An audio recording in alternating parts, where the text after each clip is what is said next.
y ha trabajado mucho en las unidades temáticas, tanto de ambiente, como Beatriz Neves, en ordenamiento territorial, la arquitecta Alicia Artigas, Salvador Esqueloto, que ha estado en la Comisión Nacional de Programas, y Anaí Bermúdez, que ha trabajado en vivienda. Tienen grandes currículum, no se los vamos a decir ahora, me parece que lo importante es escucharlos. En eso que hoy planteaban las compañeras, de que el programa sea un insumo de discusión política dentro de los comités de base y fundamentalmente con aquellos referentes que han trabajado en profundidad todos estos temas, de estas 33 unidades temáticas donde se elaboraron las bases programáticas para el próximo gobierno. Así que bueno, creo que no podemos perder más tiempo, sino escucharlos. No sé si empieza Salvador. Primero saca fotos y después... Sí, bueno, saca fotos. Buenas, ¿qué tal?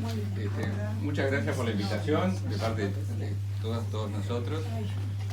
¿Se necesita micrófono o No, se siente. Ah, perfecto. Capaz que hago como Cristina y hablo parado. Lógico, Bien. así me enseñaron. Dice que le enseñaron eso y estuvieron bien. Bueno, los pioneros se hablaban parados. No, Dale. ¿Querés? No sé, dijeron que no. Bueno, del pedido del comité surgió que capaz que estaba bueno que hubiera intervenciones breves de 15 minutos máximo, espero que me avisen, y luego un intercambio. Así que eventualmente va a haber alguna interrupción por alguna visita importante y bueno, haremos una pausa y después sigue. Yo lo que había pensado, ya que este periodo me tocó trabajar en la Comisión Nacional de Programa y en algunos de los espacios integradores, que ahora voy a explicar un poco de qué se trata, más allá de la presencia puntual en alguna unidad temática, es, por un lado, contar el proceso de los últimos 2 años largos, cómo se llega a este documento de propuesta, que por ahí se le llama borrador, pero no es un borrador, hubo 100 borradores antes que esto dejó de ser un borrador el día que se votó por unanimidad en la Comisión Nacional de Programa, con unanimidad de todos los sectores y todos los representantes de bases Montevideo del Interior, como documento para la discusión. O sea, es un documento que está provisoriamente cerrado, obviamente que luego el documento final es el que emane del Congreso, pero tiene una, construcción muy como potente, muy sólida y un respaldo importantísimo. Entonces creo que hay que considerar que, primero que nada, esto es una base sobre la cual seguir construyendo. No es un borrador, no es un documento que está en polémica, sino que tiene una, una base de acuerdo muy importante, que obviamente tiene que ser democráticamente validada y enriquecida y enmendada en lo que corresponde. Entonces, ¿cómo fue este proceso? A mí me tocó integrarme como representante del sector en la Comisión de Programa a mediados de 2020, pero estábamos, todos ustedes recordarán, en una etapa bastante compleja. El 2020 fue una etapa de cierre de un proceso que culminó con la... Perdón, estoy perdido. ¿Cuándo fue el Congreso de Autocrítica? 2021. 21. Ahí está, a mediados de 2021.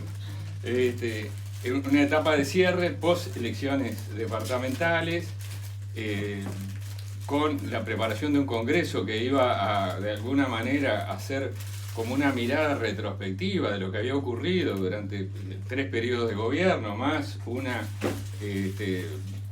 llamémosle así, derrota electoral bastante traumática o determinante, ocurrida en octubre-noviembre del 19, y la Comisión de Programa mantenía un nivel de funcionamiento importante porque hacía el seguimiento de muchos temas de coyuntura, ¿no?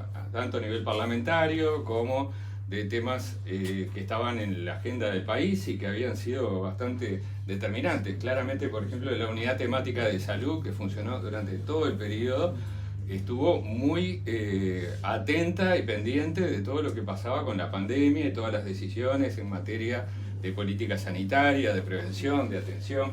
Entonces, el Frente Amplio siguió funcionando. Pero claramente es con el Congreso y la elección interna que el Frente vuelve a colocarse de una manera proactiva con vistas al nuevo ciclo. Y si bien una etapa previa de trabajo, que la lideró el compañero Ricardo Berlich, que ya desde aquel momento era el presidente de la Comisión de Programa, cuando se instala la nueva autoridad del Frente Amplio, el nuevo plenario nacional, mesa política y presidencia, se determina que haya una estructura distinta de la Comisión de Programa con una copresidencia a cargo de Ricardo y de Álvaro García. Bueno, estos dos compañeros apenas instalados, ya estamos hablando del mes de marzo del 2022, marzo-abril, también fue el momento del post-plebiscito, plantean un escenario de trabajo, un cronograma y una metodología y también una idea de cómo tenía que ser el documento, que es la idea que diría que en términos generales se mantuvo, que debía ser un documento conceptual, que tenía que ser un documento sintético, que no podía estar conformado por una sucesión de aportes de las 32 unidades temáticas, sino que tenía que tener una estructura innovadora. ¿Cómo se da eso? Bueno, se da a través de distintos mecanismos. Uno es que tiene una introducción, que en algún momento se llamó preámbulo, que es una introducción general, donde plantea las grandes ideas y plantea y recoge algunos de los conceptos y las definiciones en términos de principios que ya había aprobado el Frente Amplio.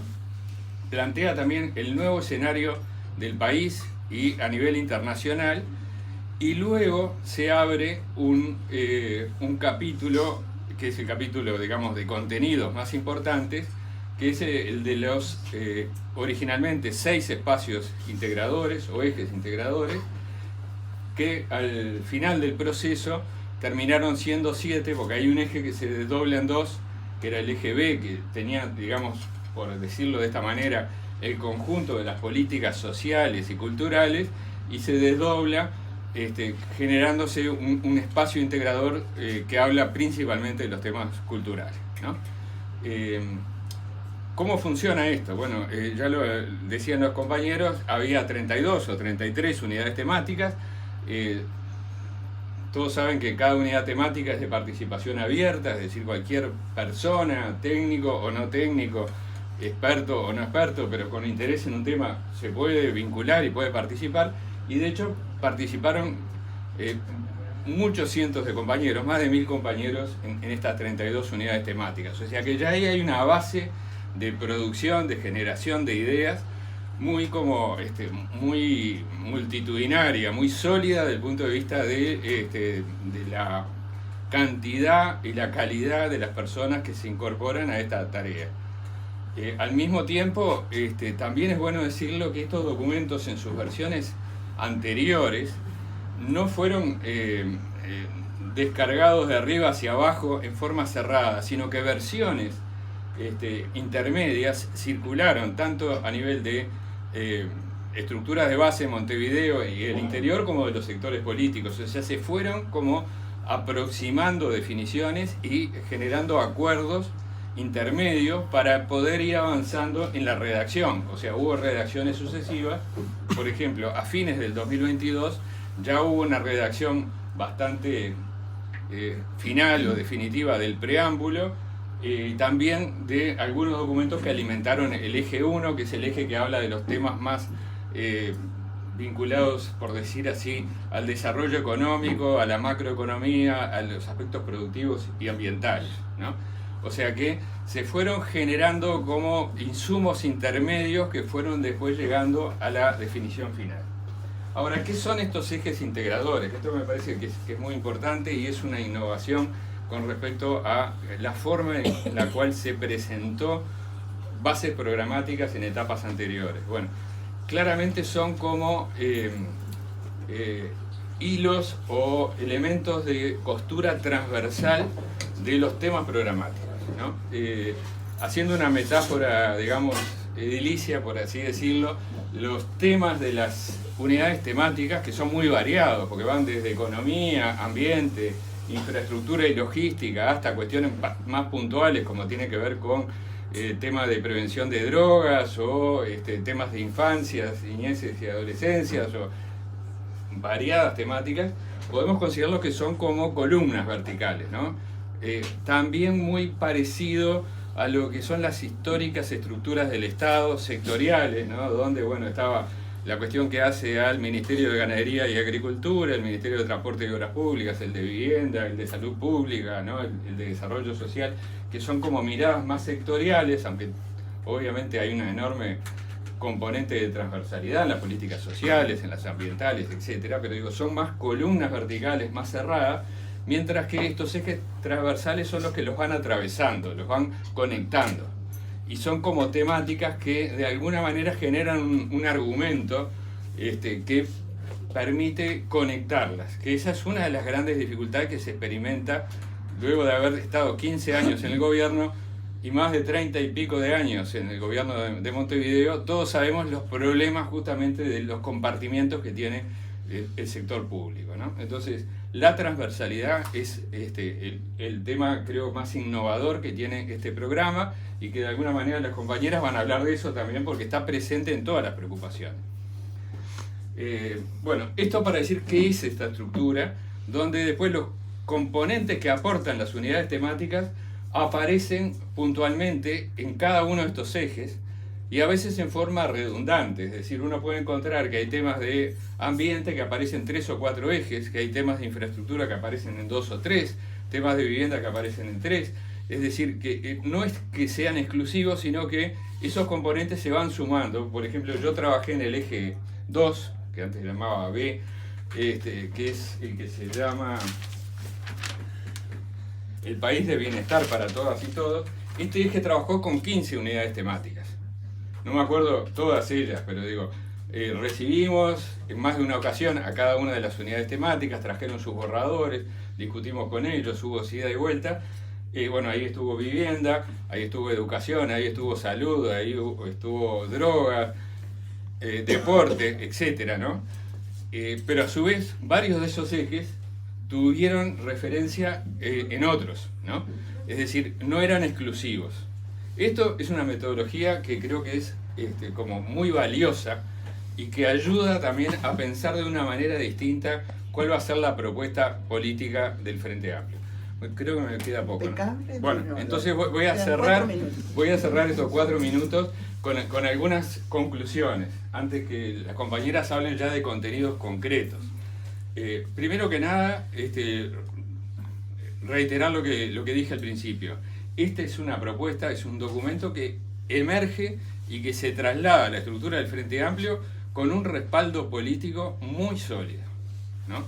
Y esto tiene que ver también con una manera de cómo en este momento el conjunto de la militancia del Frente Amplio y también de las direcciones políticas del Frente Amplio está viendo la coyuntura. Estamos en un momento muy particular, muy distinto al de los 3 precongresos anteriores o de los 3 procesos anteriores, ¿no? Somos muy conscientes de lo que se perdió, somos muy conscientes de lo que está en juego, y somos muy conscientes de lo que hay que ganar, y que en esa etapa no puede haber errores, no puede haber vacilaciones, no puede haber dudas, no puede haber elementos que distorsionen el camino hacia una victoria electoral. Esperemos que sea en octubre. Entonces, ¿cómo se logra eso? Bueno, hay que ir por un camino de acuerdos y de consensos sólidos, ¿no? Evidentemente se discutieron cosas, y se discutieron algunas muy intensamente. Yo voy a citar una nomás. En el capítulo vinculado al tema Fuerzas Armadas, hubo discusiones, por ejemplo, sobre el tema de las misiones de paz, que se saldaron. Hay una redacción sobre las misiones de paz, y hubo discusiones sobre el tema del tamaño y la dimensión de las Fuerzas Armadas, que también se saldaron y están contenidas acá. ¿Que se podrán reabrir? Todo se puede reabrir, pero hay una base que ya está preacordada. Después me parece muy importante decir otra cosa, que también fue un sentido común, que no hubo necesidad de explicitarlo, sino que estaba muy incorporado, en primer lugar, por 15 años de experiencia de gobierno, porque en estos 1000 y pico de compañeros que están, probablemente el 40-50% sean personas que ya estuvieron en alguna responsabilidad en algún momento, que conocen el aparato del Estado, que había que tener mucho cuidado con establecer metas cuantitativas, ¿no? Les pongo 2 ejemplos que están ahí arriba de la mesa, pero hubo muchas más, o 3, ¿no? Se discutió mucho la meta en cuanto a la reducción de la pobreza infantil, se discutió mucho la meta en cuanto a la inversión en educación, ciencia, tecnología e innovación, y se discutió mucho la meta en cuanto a la inversión en vivienda. ¿Por qué no poner metas cuantitativas en términos contundentes? En primer lugar, porque no sabemos qué país se va a recibir, ni qué presupuesto se va a recibir, ni qué compromisos de deuda por encima del presupuesto nacional. Vean lo que pasó solamente antes de ayer, la adjudicación del proyecto Neptuno, ¿no? Con esas cifras exorbitantes que prácticamente comprometen todo el presupuesto de inversiones de la OCE y más por 20 años, ¿no? Es decir, ¿qué podemos decir de la expansión de la red de saneamiento, de las inversiones nuevas de OCE? O los contratos del Ministerio de Transporte y Obras Públicas, CREMAF, que están por fuera del presupuesto y que van a ser repagados en otras condiciones, a los que hay que sumar compromisos que ya tenía el país, como el ferrocarril central, entre otros, ¿no? Entonces, si no tenemos una dimensión del gasto público ni del presupuesto disponible, va a ser muy difícil establecer metas cuantitativas. Entonces, acá hay una aproximación conceptual. La otra cosa es que también se fue muy cuidadoso en el diseño institucional. Esto es muy del Uruguay, que todos queremos resolver cosas con o bien reformas constitucionales o leyes, o con nuevas instituciones, ¿no? Tengo un problema y creo una institución para resolverlo. Entonces, hay un tema prioritario, formemos un ministerio, ¿no? Entonces, recuerdo que en el proyecto anterior de bases programáticas había hasta 7 ministerios nuevos que se creaban. Acá se habla de uno solo, ¿no? El de Justicia y Derechos Humanos, y fue una negociación muy dura. Y andan en la vuelta varias ideas más, pero en este nivel de desarrollo, ¿es sensato hablar de creaciones institucionales, de nuevas institucionalidades? ¿Es eso lo que importa? ¿No? Bueno, lo que se priorizó acá son los enfoques conceptuales. Bueno, por lo cual termino diciendo, este es un programa que es un sentido común, razonable, es sensato, es adecuado a la coyuntura, considera algo que me había olvidado decir, que el país y el mundo de 2025 no tienen nada que ver con el de 2004, nada que ver.